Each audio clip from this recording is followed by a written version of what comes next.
If you ever have a meal in Korea, there's one food that is on the table every single time: kimchi. So why is kimchi so popular in Korea? In Korea, meals usually have 5 to 10 different dishes per person. Kimchi is often one of these side dishes, but that does not really explain just how important kimchi is to a meal. Korean meals usually comprise of 2 different parts called jusik and busik, or banchan. Jusik is often translated as the main dish, but it basically means carbohydrates like rice, noodles, or bread. Busik is translated as a side dish, but basically any other part of the meal that aren't banchan. For example, in a chicken and rice dish, the chicken is considered busik and the rice is considered jusik. Kimchi, however, is not considered busik. 3 side dishes are not considered as such, and they are kimchi, jang, sauce, and guk, soup. These parts of the meal are seen as so fundamental that they are not even considered as something special.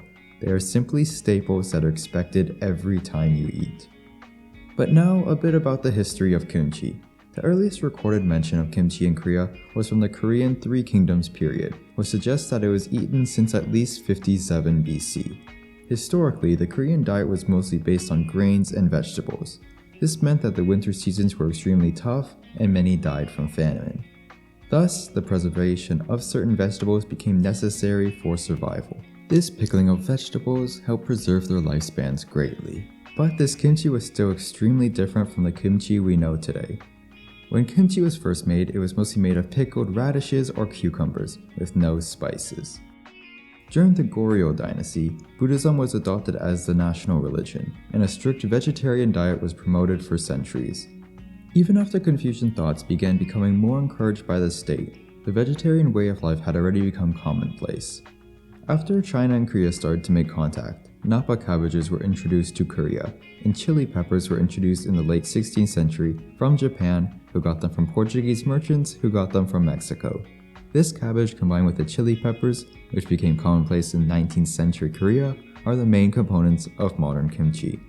Traditionally, winter kimchi, called kimjang, was stored in large earthen pots called ongi in the ground to prevent freezing during the cold winter months and to keep it cold enough to not over-ferment in the hot and humid summer months. Sometimes they were also kept in special terraces, but nowadays household kimchi refrigerators are almost always used to store kimchi. For seasoning, Brinning salt is mainly used for the initial salting of kimchi vegetables. Other commonly used seasonings include gochugaru, chili powder, scallions, garlic, ginger, jotgal, salted seafood, and red chili flakes. But there are hundreds of varieties of kimchi which all have their own unique taste, taking from what local ingredients are available to them. Traditionally, mothers passed on their family kimchi recipes to their daughters to make them more suitable wives to their future husbands. The idea was to impress the bridegroom with delicious food. This ties back to Confucian teachings mentioned before, where women had an important role to bring the family together at mealtime, possibly with the help of kimchi. There's a common saying in Korean that roughly translates to, if you have kimchi and rice, you have a meal. No matter where they were, Koreans could make kimchi as it can be cheaply and conveniently prepared for pretty much any vegetable available to them. This availability made kimchi common to eat alongside pretty much any meal, even breakfast. With this, kimchi became an integral part of so many dishes like kimchi soups, pancakes, fried rice, tofu, dumplings, and noodles. As kimchi became so vital to Korean cuisine, the process of making this food also became a large part of the culture. Kimjang, the making of kimchi, was an event where neighborhoods and sometimes entire villages would come together to turn cabbage heads into food and nutrition for the people of the area. Communities would come together to make kimchi, and this was so important that UNESCO even listed kimjang on its list of intangible cultural heritages. Even though most people buy kimchi from stores nowadays, this practice is still practiced by many Koreans around the world, especially in rural areas.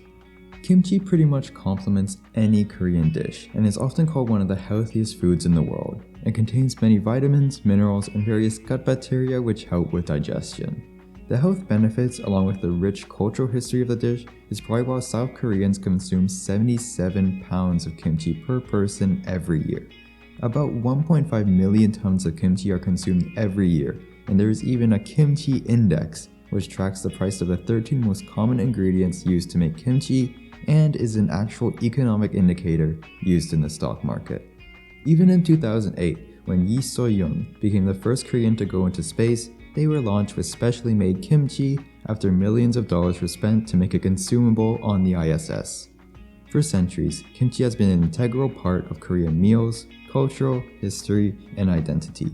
For more than a millennia, Koreans have been eating kimchi with every meal, and more than anything, the biggest reason why kimchi is so popular is because it has simply become a way of life for all Korean people across the world.